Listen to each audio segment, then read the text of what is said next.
Hey guys, welcome to this week's podcast episode. And I've got a fantastic guest for you today, Matt George. He's the non-profit prophet. He's the inventor of automatic fundraising. We'll hear all about that later. And I'm happy to welcome Matt to the show. Matt, welcome. I appreciate you having me, Christopher. Thanks a lot. It's going to be fun. So I know we had connected through Podmatch and kind of, very briefly, 1 to 2 minutes, talk about what you do, your story, how you got there, and how the audience can benefit from your expertise. Yeah, so I was nicknamed the nonprofit prophet by Kevin Harrington, the original Shark. And so it's kind of a cool little name, but it really talks about my 30 years of being in the nonprofit business. I ran different nonprofits. I was always at the helm of all these nonprofits, and really what I saw was the tough things that go on in our country and in the world. And so it started at the age of 16. I started raising funds for a friend of mine that had cancer, and went from there. And little did I know it was going to become a career. And I stepped down a couple of years ago as CEO of a very large children's home here in Illinois, and I started my own business because I really wanted to act on my motto, which every day I would say, it's your job to change a life and save a life daily, and how can we make change for positivity in our communities, and that's what I wanted to do. And so I knew I was making change along with my team. I had 500 employees. We had 1,700 kids a month flow through our agency. We were a rather large nonprofit. We had annual revenues of 35 million, but on the flip side, though, it's a business, but it's also taking care of kids, taking care of families, and taking care of communities. And now I just want to expand that and have it go not only nationwide but global.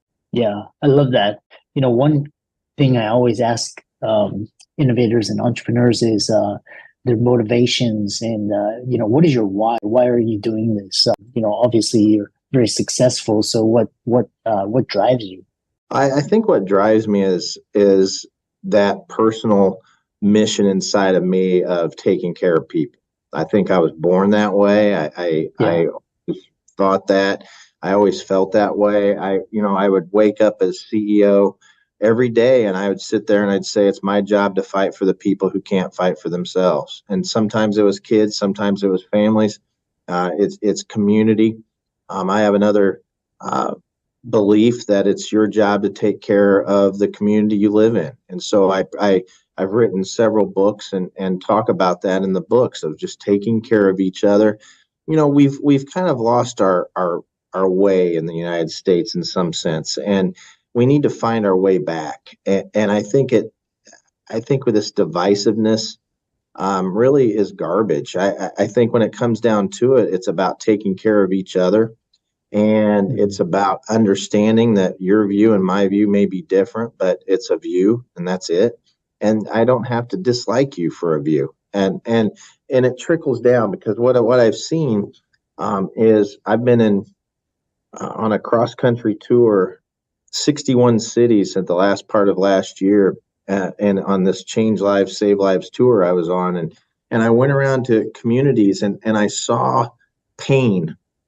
And what I never really got the answers were how are you really going to step in and make that change? So I think there's an opportunity there for all of us to do that. Yeah, you're quite correct in saying we've lost our way. I've seen, again, like I said, I've seen just climate really become unstable.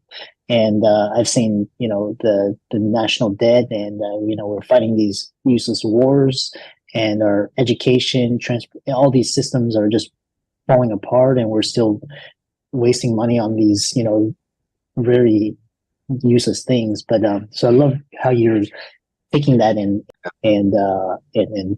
trying to do something. So kind of moving on is basically challenges and triumph when we talk about nonprofits, we usually think about the good stuff, but what are, obviously there's challenges and failures. So what are those that you faced, and how do you overcome it? And what's been your most rewarding moment? Well, I think, to answer the first part is the biggest challenge for nonprofits right now. I think revenue is always an issue. So that's, one of the things that I consult on and help groups with is fundraising. But the other piece really is HR related, and that's getting people into the business, understanding that this business is a very rewarding business. You can actually, the difference in this business and working for a for-profit is, let's say you're selling shoes or cheeseburgers or whatever it may be. At the end of the day, you go home and you just need to sell more shoes the next day. That what happens in this business is people's lives are on the line.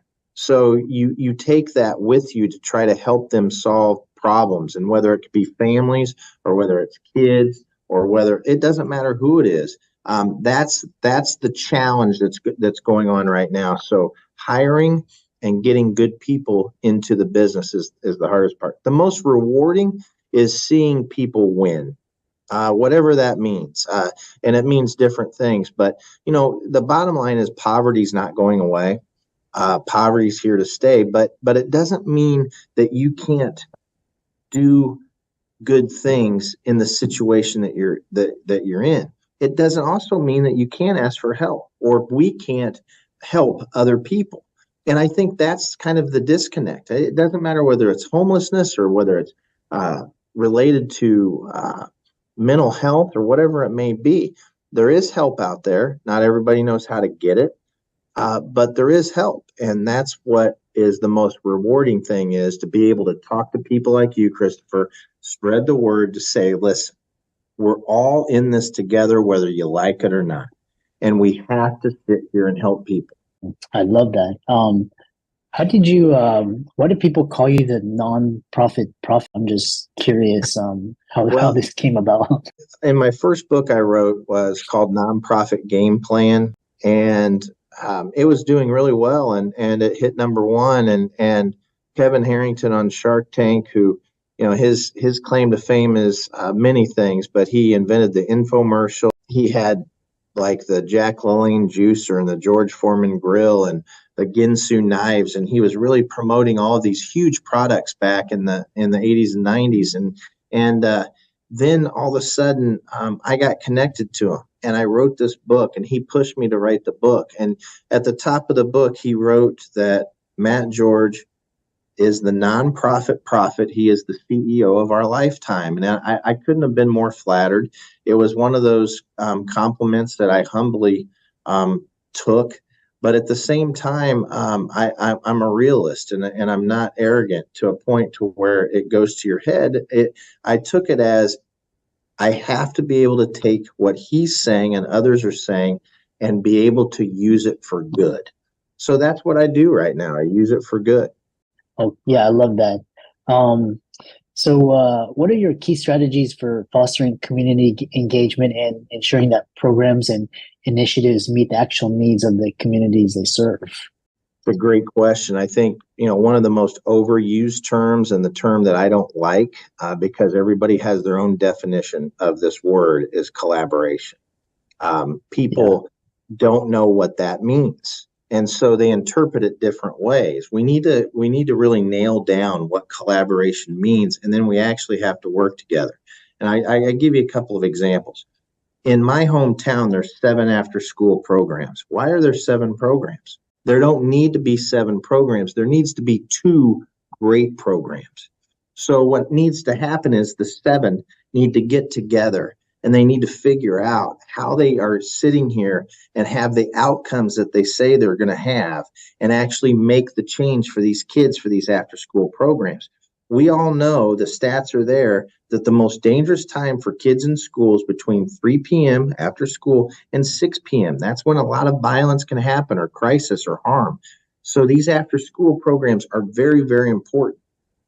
But we need to do a better job of putting together best-in-class programs. So that's just one example, but you can take that across the board And that's something that every community could do. Better collaboration and understanding what that means. The kind of a follow-up is because I love this community engagement, and how is the philanthropic landscape changing, and what should new or existing nonprofits do to adapt and thrive in this evolving environment? Well, there's a couple things that are happening right now besides the workforce issues. There's also board issues to where you have to have a good board, and then you have to have good leadership. And then all of that equates to relationships that equates to dollars. And so you have to, in this day and age, what's happening is these funders, these donors, these grants, they're going to people and to organizations that are actually making the change, and they're doing what they say they're doing. Example, in most grants, they're outcome driven. So if I accept $100,000 and I say we're going to decrease homelessness by 15%, I need to put into the program and put the project together to decrease homeless 15%. I can't accept the $100,000 and not do anything. And so what's happening now is the funders are tightening up, as they should. I'll give you the 100, but you better do a good job. And that's what this is about. So donors are doing the same thing. I love that. So I really enjoyed talking with you. And so for those aspiring to make change, and those inspired by your work, they want to make a difference, what first steps would you recommend they take to start their journey effectively? Well, first of all, you have to decide that you want to commit to doing something. And that's the first step, not just thinking about it, actually doing it. Then you need to do your homework and figure out where your passion is. My passion is to help kids. Your passion may be pets. If it doesn't matter what the passion is, then you need to really do your homework on where you can make the most impact. You can be on a board. You can be on a committee. You can be on a fundraising board. You can actually go read to schools. You can do all of these different things. You can donate your time. You can volunteer on the weekends. There's 1,000 things that you can do. The hardest thing to do to get going is to actually open the front door and get going. And so once you make that commitment, start slow, get involved, feel the change, get hooked, because once you're hooked in helping something, it will grow into something bigger. You don't have to go all in and say, I'm going to be on a board. Well, there's a lot to being on a board. And it doesn't mean we don't need you as a board member, but at the same time, you want to make sure that you're bringing on somebody that actually is going to be committed, and vice versa. So there's a million things you can do. You can check out my website at themattgeorge.com. I have 3 books out. I wrote a book. My last book, Starfish Among Us, is really about, it's for high school and middle school students, that it really talks about taking care of your community, and it focuses on bullying and mouthing each other and all these things that you shouldn't be doing. And so you can Google my name, but you can also, if you have any questions, feel free to get hold of me on social media, or you can actually, the easiest thing is to get on my website and connect with me there, and I can kind of guide you through the process. Yeah, I love that. And for all the audience, let's thank Matt for coming on, and be sure to give his socials a like and follow. Check out his work, and thanks so much for coming on. Christopher, you rock. Thanks, man.